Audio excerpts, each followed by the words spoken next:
I think two things. One is monsoon rainfall in India. I was always fascinated by that, and I'm a hydrologist now. The other thing that happened sometime later is this fascination with the mathematical theory of chaos, which led me to this.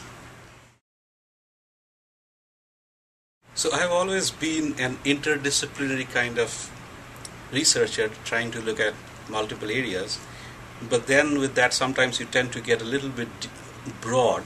So I think the best advice was from my PhD advisor, who said, Auroop, focus.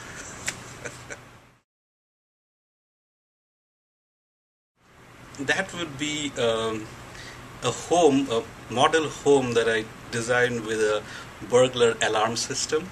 So when a car would come in, you'd get an alarm. I think one of the most interesting thing is this, when you really find something new inside, there is that thing that you just cannot describe. The other thing is, a little bit more, on a lighter note, getting paid for doing something that you really want to do.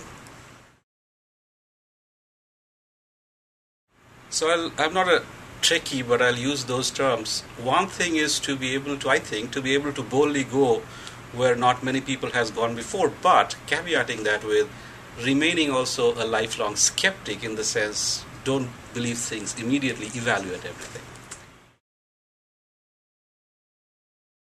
So some of us are very fortunate in that we are working in areas like climate change and severe weather, which has been called among the most important societal challenges facing us now as well as for future generations. So it impacts water, it impacts infrastructures, almost everything.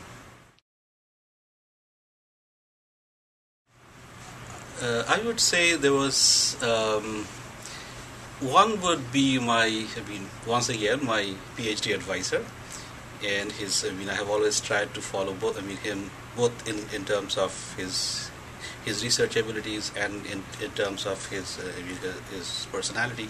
The other person long back was my grandfather, who sort of instilled a sense of curiosity in me when I was very young.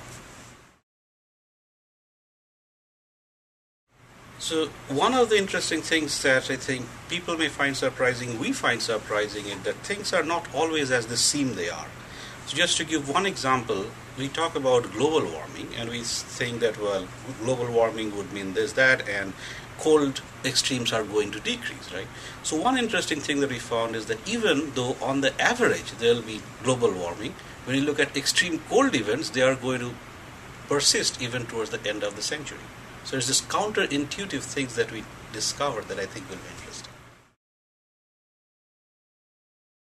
I have this one book on hydrology that you just cannot get these days. I'll probably take that one thing with me.